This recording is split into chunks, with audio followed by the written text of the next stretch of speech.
मैं अभी 4-5 दिन पहले महाराष्ट्र के किसी इलाके में था। मुझे वहां ये सुनने को मिला कि कुछ लोगों को पता ये चला कि उन्हें यकायक मोहम्मद से मोहब्बत हो गई है और उन्होंने एक नारा गढ़ा है, आई लव मोहम्मद। तो मेरा प्रश्न वहां ये था कि क्या इससे पहले नफरत करते थे? क्या इस मोहब्बत के पीछे की कहानी क्या है? और हमें कोई इस बात का अधिकार नहीं है कि वो उससे मोहब्बत करे या नफरत करे, लेकिन मेरा प्रश्न ये है कि ये आई लव मोहम्मद का पोस्टर लेकर के जो भी आप कर रहे हो, पहला प्रश्न मेरा उन मुसलमानों से है कि जो लोग मोहम्मद से मोहब्बत करते हैं, मोहम्मद साहब को मानते हैं, उनके लिए सब कुछ वो है, मुझे उसमें कोई किसी किस्म का मतभेद नहीं है। अगर उनको मोहम्मद से मोहब्बत है तो सबसे पहले दुनिया में जहां जहां मोहम्मद के नाम से आतंकी संगठन बने हैं, जैसे मोहम्मद से लेके, पहले उनको मारे, उसके बाद बताएं कि मोहम्मद से किसे। ये आई लव मोहम्मद का पोस्टर लगा करके इस देश में अराजकता फैलाने का अधिकार किसी को नहीं है। ये जैसे मोहम्मद क्या है? ये किसी बीजेपी आरएसएस का संगठन नहीं है, ये आप ही के लोगों का संगठन है जो बम लगा करके मुसलमानों को पेशावर में भी मारता है, कराची में भी मारता है, लाहौर में भी मारता है और भारत में भी मारता है। मोहब्बत असली होनी चाहिए, नकली नहीं होनी चाहिए। इसलिए मेरा कहना है, दूसरा जो आपने एक झूठ बोला है, इसीलिए मैंने कहा कि शब्दों की मर्यादा होती है। शब्द सड़क चलते कहीं पैदा नहीं होते हैं। सनातन हिंदू शब्द सभ्यता में, संस्कृति में जो शब्द की उत्पत्ति होती है वो किसी क्लास में प्रोफेसर के बनाने से नहीं बनती है। शब्दों की उत्पत्ति आपकी धार्मिक, आपकी सांस्कृतिक, आपकी मानवीय मूल्यों के प्रतिबिंब से बनती है। अब गलती ये हो गई है कि आप शब्द के मतलब नहीं जानते और बिना जाने जोर जोर से इसे बोलते हो कि चवन्नी छाप नेता आता है, अपने फायदे के लिए वो कुछ भी नई कंडीशन गढ़ देता है और आप उसे बोलने लगते हैं। इसी में एक सबसे बड़ा शब्द बोला जाता है और सिर्फ सनातनी हिंदू बोलते हैं और कोई नहीं बोलता। सारे धर्म बराबर हैं, ये दुनिया का सबसे बड़ा झूठ है। इस संसार, इस ब्रह्मांड की उत्पत्ति से और जब तक ये ब्रह्मांड है, एक ही धर्म था, एक ही धर्म है, एक ही रहेगा और उसे सनातन कहते हैं। हमारे संस्कारों में, हमारी आस्थाओं में धर्म शब्द का अनुवाद मजहब नहीं होता, रिलीजन नहीं होता। हम जिन आस्थाओं से निकल के आए हैं, मैंने कहा कि शब्द की उत्पत्ति आपकी आस्थाओं से होती है। धर्म शब्द का अर्थ होता है आपका कर्तव्य। एक पिता का धर्म क्या है, एक माँ का धर्म क्या है, एक राजा का धर्म क्या है, उस कर्तव्य को हम धर्म कहते हैं। धर्म मजहब के बराबर नहीं है, रिलीजन के बराबर नहीं है। इसलिए शब्दों का चयन ध्यान से कीजिए।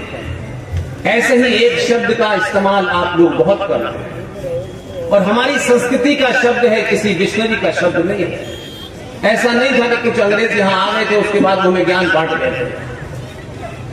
एक शब्द है, उस शब्द की मर्यादा है, वो शब्द कैसे बना, उसके पीछे पूरा एक सिस्टम खड़ा है। इसलिए आए बाएं शब्दों के बोलने से लोग आपको हल्का मान लेते हैं। एक शब्द है युद्ध। युद्ध शब्द जहां से निकला उसकी सीमाएं हैं, उसके कुछ नियम हैं। हम महाभारत के युद्ध की बात करते हैं, राम के जमाने जो भी युद्ध हुए उनकी बात करते हैं। सिर्फ इस धरती पे एक ही शब्द है, युद्ध। जिस युद्ध के साथ में एक शब्द लगा हुआ है, युद्ध विराम। हमारी आस्थाओं परंपराओं में महाभारत जैसा जब युद्ध हो रहा था तब भी नियम थे। सामने वाला हमसे युद्ध कर रहा था तब भी नियम थे। वो शत्रु था तब भी नियम थे। कि सुबह सूर्य के निकलने के समय बिगुल बजेगा, दोनों तरफ की सेनाएं अपनी तैयारी करेंगी और युद्ध एक दूसरे के खिलाफ लड़ा जाएगा और सूर्यास्त शाम को होगा, युद्ध रोक दिया जाएगा। उधर के सैनिक उधर चले जाएंगे, इधर के सैनिक इधर चले जाएंगे, लेकिन इधर के वैद्य, इधर के डॉक्टर दूसरे के कैंप में जाकर के उनकी भी मरहम पट्टी करेंगे। इसलिए युद्ध के नियम होते हैं। लेकिन जब आप तथाकथित भांडों द्वारा, फिल्मी भांडों द्वारा, जो फिल्म के अंदर कोई शब्द बोल दिया जाता है और उसे आत्मसात कर लेते हैं और उसका फिर आप तुलनात्मक अध्ययन करते हैं कि युद्ध का मतलब जंग होता है। जंग हमारी संस्कृति का शब्द नहीं है, हमारी मर्यादाओं का शब्द नहीं है। युद्ध को जब आप जंग के समकक्ष खड़ा करते हैं तो आप गंदी नाली की तुलना समुद्र से करते हैं। उर्दू में जब जंग कहा जाता है तो उर्दू में यह भी साथ में कहा जाता है, जंग में इश्क और जंग में सब कुछ जायज है। जो लोग इस फिलॉसफी को मानते हैं, फिर वो लोग पहलगांव में 26 सनातनियों की आस्थाओं परंपराओं के चिन्ह देख करके गोली मारना भी जायज है। और सौरभ कालिया जो हमारे देश की सेना का एक सिपाही था, युद्ध लड़ते लड़ते वो उनकी तरफ रह गया जिसके यूएनओ के नियम तक नहीं माने। उस युद्ध में उस सौरभ कालिया की आंखें निकालना भी जायज है। और हम एक लंबे समय से युद्ध में ग्रस्त थे। हम सोचते थे कि 65 का युद्ध हो गया, 71 का युद्ध हो गया, और भारतीय सरकारों ने जो नीति बनाई वो शब्द तो पकड़ रहे लेकिन नीति के अंदर परिवर्तन नहीं किया और हम वहीं अटके हुए हैं आज भी। 1971 का युद्ध हुआ, आप सब उस कहानी को पढ़ते हैं। उस 71 के युद्ध में भारतीय सेनाओं ने कोई 93,000 इस्लामिक रिपब्लिक ऑफ पाकिस्तान की सेना के सिपाहियों को पकड़ लिया, उनको सरेंडर कराया। लेकिन हमारे बैकग्राउंड में, हमारे अनकॉन्शियस माइंड में वो आदर्श आज भी है। हमने 93,000 फौजियों को 2 महीने तक रखा, एक भी फौजी के नाखून को हमने नहीं काटा और ससम्मान हमने उनको वापस कर दिया।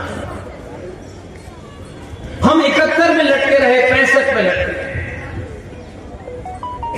हमने अपनी ये युद्ध नीति बनाई है, भारत की जो स्टेटेड पॉलिसी है सरकार की, क्योंकि हम 47 के बाद के भारत को देखते हैं, इसलिए हम इन चीजों में कंफ्यूज हैं। भारत 47 में पैदा नहीं हुआ भाई, ये हमारी मूर्खता है, हमारी अज्ञानता है, या ये हमारा कोई डर है कि हम आज के दिन बड़ी जोर जोर से बहुत सारी बातें कहते हैं, लेकिन एक बात मैं नहीं समझ पा रहा हूं। आज क्या तारीख है? 2 अक्टूबर। इस तारीख का बड़ा महत्व है, लेकिन सुई आपकी एक जगह अटक गई है। इसलिए समाज धीरे धीरे जब 2 रुपए किलो चावल और 1 महीने की बिजली फ्री में बंटता है तो आपकी बोली सरे चौराहे वो लगाते हैं जिनकी बोली लग चुकी है। 2 अक्टूबर को मैंने सुना है कि हमारे राष्ट्रपिता पैदा हुए थे। अब एक विरोधाभास है, यहां सन्यासी भी है, बहन प्रज्ञा जी भी हैं। अभी तक इस बात को उठना चाहिए था, सन्यासियों की तरफ से उठना चाहिए था, हमारे मठ मंदिरों से उठना चाहिए था, शंकराचार्यों से उठना चाहिए था। लेकिन हम सुनी सुनाई बातों को कितना आगे बढ़ाते हैं। अभी तक हम ये समझ ही नहीं पाए कि राष्ट्र क्या होता है और देश क्या होता है। देश एक भूमि के टुकड़े को कहते हैं और देश को चलाने के जितने भी संस्थान हैं सब तनख्वाह पे काम करते हैं। सेना हो, पुलिस हो, प्रधानमंत्री हो, एमपी हो, मंत्री हो, संतरी हो, जितने भी अंग हैं सबको तनख्वाह मिलती है, तब वो देश का काम करते हैं। राष्ट्र क्या होता है? राष्ट्र आपकी आस्थाओं से, परंपराओं से, सरोकारों से चलता है और राष्ट्र का अगर कोई पिता हो सकता है तो वेद व्यास हो सकता है और कोई भी हो सकता है। राष्ट्र 1947 में नहीं पैदा हुआ है, लेकिन क्या कंट्राडिक्शन है। राष्ट्र हजारों साल से है, पिताजी 47 में पैदा हुए हैं, लेकिन आज 2 अक्टूबर है। मैं जिस परंपरा से आता हूं, जहां मैं पैदा हुआ हूं, वहां कड़वी बात कहने का फन आना चाहिए बिना अशब्द बोले हुए। इसलिए वो पिताजी हैं, 4 बार जी लगाओ उनके नाम पे आते हैं। लेकिन आज राष्ट्रपिता पैदा नहीं हुए। आज भारत में आज ही के दिन एक लाल पैदा हुआ था जिसका नाम था लाल बहादुर शास्त्री। और जब आप लाल बहादुर शास्त्री कहते हैं तो किसी पार्टी के बंधन से बाहर निकलिए। लाल बहादुर शास्त्री कितने गरीब थे इसकी कहानियां आपने सुनी होंगी। इसलिए गरीब होना से आपकी बुद्धि और आपकी ताकत और आपके सच का कोई लेना देना नहीं।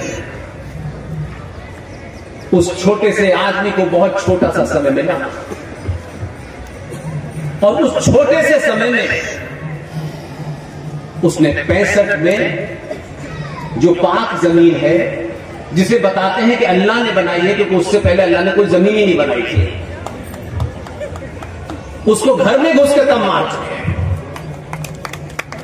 हम अपने बहादुरों का न सम्मान करते हैं न समाज में उनके बारे में बात करते हैं। हमें कायर पसंद थे, इसलिए लगातार कायर ही आपको मिले।